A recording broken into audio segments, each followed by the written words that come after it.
So we'll start with the rapid fire round.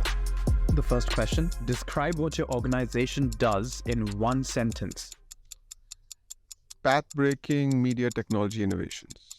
How long does it take you to get ready in the mornings? It takes me too long, 2 hours. Most valuable skill you've learned in life. Failure is an important part of the journey. City in which the best kiss of your life happened. I'd have to say Los Angeles. How many speakers can you name at this conference? As in, like, you want me to rattle them out? How many? Yeah, okay. Maybe 10. Okay. Any 3? Any 3. I know CZ speaking, Sandeep speaking, and Francesco speaking, so... In one sentence, describe one problem that your organization is facing. Attrition. How do you relax? Exercise, music. A habit of yours that you hate. Anal about sending work, checking it 10 times before it goes out. Work from home or work from office? Hybrid. Most embarrassing moment of your life. Getting the person's name wrong 3 times in a meeting. How many hours of sleep can you survive on? 4. Your favorite app. Eros Now. Biggest mistake of your career. Choosing to go startup slightly earlier in my life. First movie that comes to your mind when I say the word technology. Her. How many cups of coffee do you drink in a day? 4. Too much. Favorite Netflix show? Breaking Bad. Let's go to the longer questions now. Do you currently target a specific demographic for your platform? Is the emphasis only on stories that inspire affinity in South Asians around the world? Our core audience and our understanding of the audience is South Asian, so that's what we do across the world. But with the new projects that we're launching in Web3, the intent is to target a more global demographic. Okay. And in what ways are you doing that? You're looking at how technology plays a role in language, how do you use AI, ML to be able to break geo barriers. You look at culturally having a cross-cultural team working on the project that kind of imbibes different aspects of culture from different parts of the world. You look at themes of global content or global storytelling and see how you kind of imbibe them naturally within your own narrative. So various techniques and ways in which you look at keeping the ethos of the product, but still making it more global.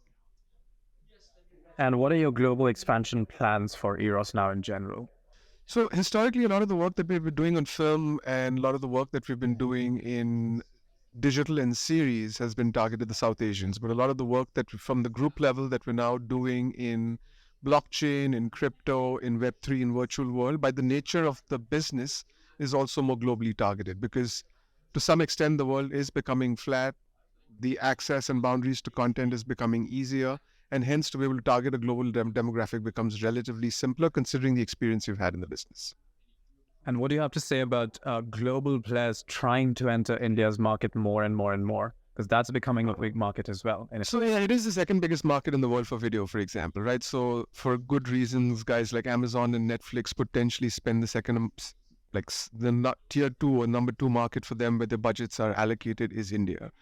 So it's good for us, right? Because it's a 1.4 billion consumer market. It is relatively interesting for more global players to come in, creates like a healthy competition. And in general, everybody investing in the market makes the market grow. So in a way, it's a good mix. Video and OTT is a good space, a good example, potentially one of the only examples in the world where there is as much international competition as there is domestic competition. So what presently gives Eros Now a significant advantage in the face of this competition?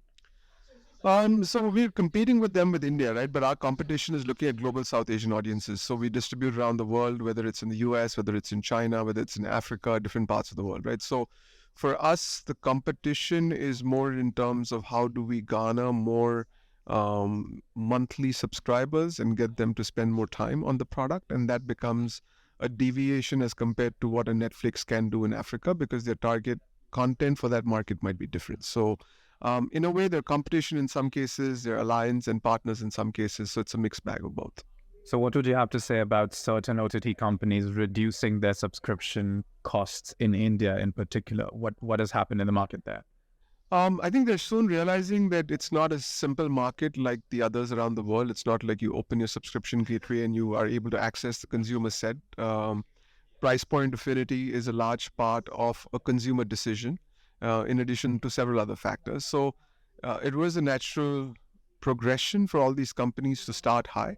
So I think Netflix probably started somewhere around, maybe it was $3.99 or $4.99, and then it's down to $1.99. But Amazon, as an example, started with probably 99 a month or 129 a month. This is Indian rupees, right? As an example. So different people made different decisions, and now they're all course correcting. It's a part of business. So what are your thoughts on the current premium cinema landscape? Where do you think premium cinema is headed? What next can we expect from Eros now as a premium cinema provider? So I think from a premium cinema provider, you're going to see a lot of interesting stories that are independent of talent, more focus on narrative, more focus on globalization as a principal concept, which is very different from what some of the other incumbents are doing in terms of premium cinema. From an Eros Now perspective, I think we continue to focus on technology. I think technology plays a massive role in our culture, in the way we kind of built the product and the team around the world. And I think we continue to invest in that with a lot of what we have done historically and then more of that going forward. So, Saksham, actually, there's two parts of the story, right? One's obviously Eros Now. There's a lot of work that I'm also talking about tomorrow in terms of Web3, which is not some of it publicly known, more from a group level. But I'd also like to kind of bring that in, if that's okay with you. Yeah. So what we're creating in the Web3 space is along the lines of like a Star Wars meets Avengers, but rather than starting from a film, we're starting from a Web3 as the entry point for the project, right? And the film becomes an eventuality of the product. So we've announced the trailer, we've announced the website, we've got some fabulous love. The YouTube trailer already has over 1 million views in less than 10 days from launch. It's essentially a story that's based on deep mythology, but set in a narrative which is 100 years in the future, looking at sci-fi and action as primary genres, right? So that's the way we're building this product. It's about looking at stories that are mass adoption in nature and looking at how we're able to get the gaming slash virtual world slash Web3 audiences to kind of imbibe in it. And so do you agree, in what ways has your audience itself changed during the pandemic, do you feel? Have their tastes changed? Has anything changed during the pandemic? Yeah, I think one thing that did come across is, and this is very interesting, unique to India, is that films were kind of catered to the lowest common denominator and like a mass market approach, where there wasn't so much emphasis on the depth of story narrative and storytelling. With the pandemic, people started adopting or adapting to a lot more of series. So series automatically have deeper narratives, larger story profiles or character profiles, as they're called. And then there was a sizable audience that kind of shifted an expectation to better quality storytelling with narratives rather than just the power of the superstar, as an example, right? Which was a change. Films that don't really make the cut from a quality perspective or not necessarily a theatrical films, audiences would just love to see them on digital rather than hitting a movie theater first and then going. And also the windows have cut down, right? Historically or erstwhile, the windows used to be as long as 6 months or 12 months for a film to come on to digital, but they now come on as soon as even 4 weeks from their theatrical premiere. And so where do you think the power of the superstar is headed in the age of digital? I think the concept of superstar changes, right? TikTok influencers are superstars. Digital humans could be superstars.